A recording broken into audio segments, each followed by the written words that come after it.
سوال: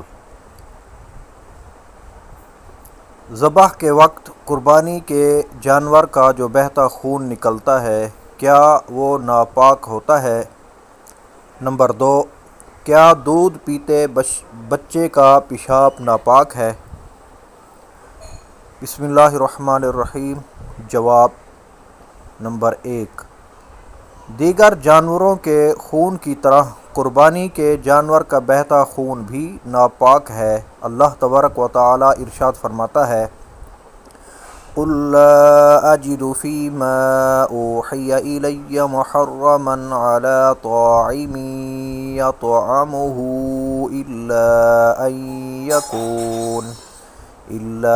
أَن يَكُونَ مَيْتَةً أَوْ دَمًا مَّسْفُوحًا أَوْ لَحْمَ خِنزِيرٍ فَإِنَّهُ رِجْسٌ۔ ترجمہ: تم فرماؤ میری طرف جو وحی کی جاتی ہے اس میں کسی کھانے والے پر میں کوئی حرام کھانا نہیں پاتا مگر یہ کہ مردار ہو یا رگوں میں بہنے والا خون ہو یا سور کا گوشت ہو کیونکہ وہ ناپاک ہے۔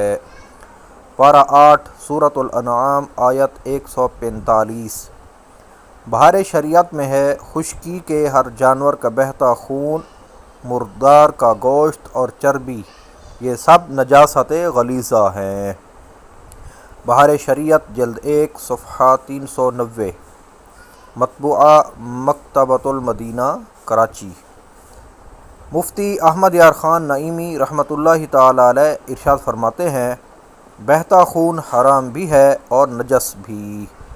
مرآۃ المناجیح جلد 1 صفحہ 265، مطبوعہ نعیمی کتب خانہ گجرات۔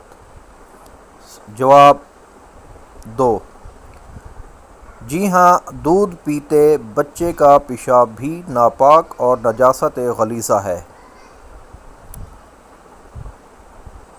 اسی طرح چھوٹے بچے اور بچی کا پیشاب بھی نجاست غلیظہ ہے۔ کھانا کھاتے ہوں یا نہ کھاتے ہوں بہر صورت حکم ایک ہی ہے۔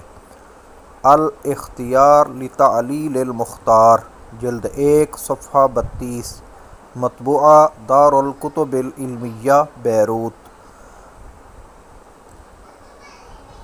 اعلیٰ حضرت رحمۃ اللہ تعالی علیہ اس طرح کے ایک سوال کے جواب میں ارشاد فرماتے ہیں: آدمی کا بچہ اگرچہ 1 دن کا ہو اس کا پیشاب ناپاک ہے اگرچہ لڑکا ہو۔